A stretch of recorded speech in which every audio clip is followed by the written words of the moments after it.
Šiandien valstybinė augalininkystės tarnyba atlieka ypatingą vaidmenį žemės ūkyje.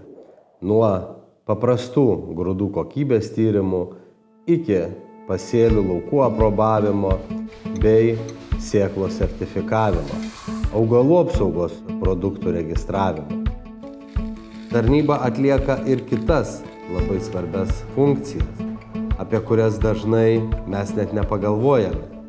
Ji rūpinasi augalinių produktų fitosanitarija. Žiūrint istoriškai, tarnybos šaknis ir užuomazgos prasidėjo dar 1947 metais, tai yra prieš 78 metus, kada buvo pradėti augalų veislių tyrimai.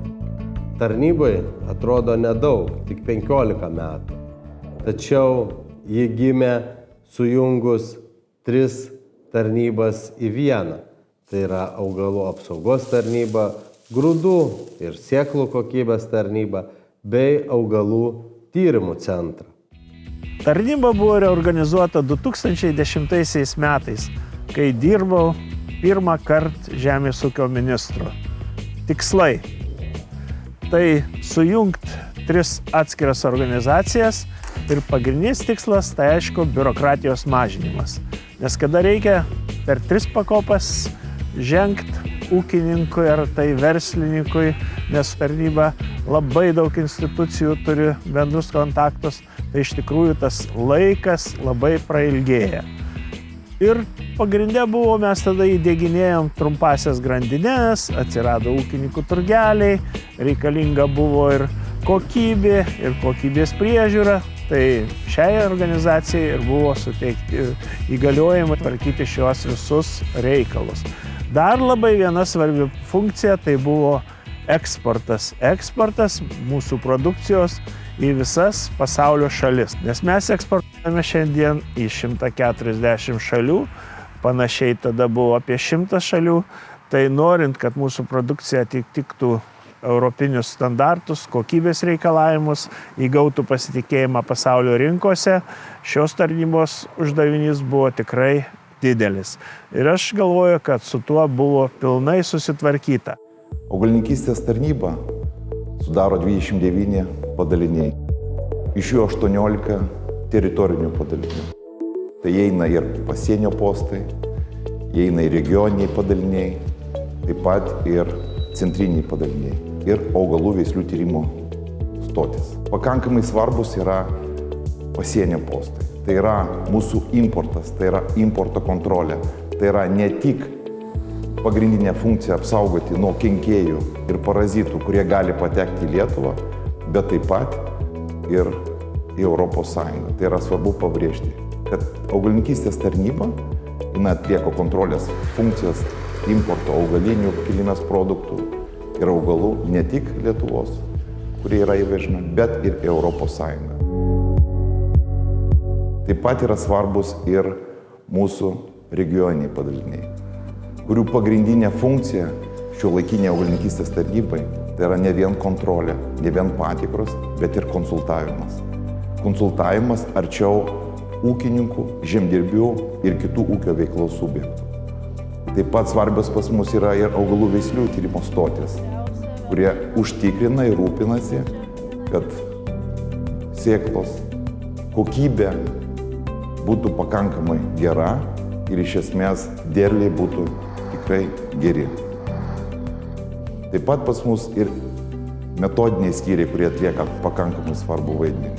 Tai yra pagalba tiek regioniniams padaliniams, tiek ir dalyvavimas tarptautinėse organizacijose, Europos Sąjungos institucija, konsultavimas ūkininkų, teisės aktų rengimas, metodinės pagalbos suteikimas visiems ūkio subjektams, tiek ir regioniniams ir kitiems padaliniams.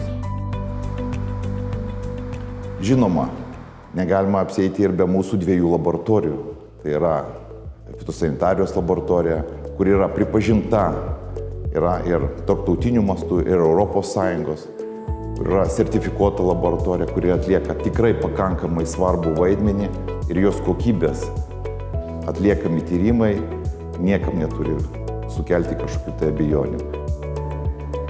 Taip pat yra pas mus ir kita laboratorija, tai yra sėklų ir grūdų laboratorija, kuri taip pat atlieka pakankamai svarbų vaidmenį, kad būtų užtikrinta grūdų kokybė. Ir žinoma, negalime pamiršti ir tų galbūt nematomų padalinių, kurie užtikrina tą visą organizacinį darbą, tai yra ir mūsų informatikai, mūsų teisininkai, mūsų finansininkai ir kiti specialistai, kurie atlieka pakankamai svarbų vaidmenį, siekiant įgyvendinti užsibrėžtus augalininkystės tarnybos tikslus. Bet svarbiausia, aš manau, kad reikėtų, kaip ir pasakyti, pabrėžti, kad augalininkystės tarnyba, jinai transformuojasi, jinai turi transformuotis ne į baudimą, ne į kontrolės, ne į patikras, o į konsultavimą. Ir pagrindinės vertybės, kurias jinai turi išlaikyti ir ateityje mes turime taip pat plėsti, kad augalininkystės tarnyba būtų arčiau žemdirbių, arčiau ūkininkų, arčiau ūkio subjektų. Ir žinoma, be augalininkystės tarnybos darbuotojų mes šito rezultato jokio nepasieksime. Ir norisi tikrai labai pasidžiaugti su tokiu kolektyvu, kokiu tenka dirbti. Tai tikrai yra savo srities profesionalai, žmonės, kurie atlieka tikrai puikiai savo darbą ir konsultavimo prasme, ir bendros augalininkystės tarnybos funkcijų įgyvendinimo prasme. Ir tikrai norisi užtikrinti, kad darbuotojų pritraukiamumas mūsų, tiek agronomų, tiek ir kitų specialistų, tiek ir biochemikų, kad jisai iš esmės išliktų pakankamai aukštam lygyje ir augalininkystės tarnyba ateityje būtų viena moderniausių valstybės institucijų tiek Lietuvoje, tiek ir Europos Sąjungoje. Tai norisi palinkėti tikrai darbuotojams gerų darbų, siekiant įgyvendinti savo užsibrėžtus tikslus ir iš esmės, kad augalininkystės tarnyba kaip kumštis toliau įgyvendintų savo užsibrėžtas funkcijas, uždavinius ir visokiojopos sėkmės ir savo lūkesčių siekimo ir įgyvendinimo. Glaudus bendradarbiavimas su ūkininkais, nevyriausybinėmis organizacijomis davė tikrai gerus rezultatus. Ir dabar, kai važinėju po Lietuvą, iš tikrųjų matau, kad rezultatai keičiasi, nevyriausybinės organizacijos bendrauja su tarnyba ir smagu būna paklausus išgirst, ar pasikeitė tarnyba. Iš tikrųjų, išgirstu tikrai teigiamų atsiliepimų, o tai yra geriausias šios organizacijos įvertinimas. Ir toliau linkiu šiai organizacijai sėkmės, diegiant naujas technologijas, skaitmenizavimo srityje ir svarbiausia, toliau mažinkite biurokratiją, įgaukite didesnį pasitikėjimą tiek ūkininkų, tiek vartotojų tarpe. Augalininkystės tarnyba yra atvira ir į ją gali kreiptis įvairūs ūkio subjektai dėl augalinės kilmės produktų kokybės nustatymų. Linkiu ir toliau augalininkystės tarnybai dar daug metų atlikti šią svarbią funkciją ir būti ne tik kontroliuojančia, administruojančia, tačiau ir tikrų partnerių, padedančių, konsultuojančių žemės ūkio subjektus. Sėkmės visiems!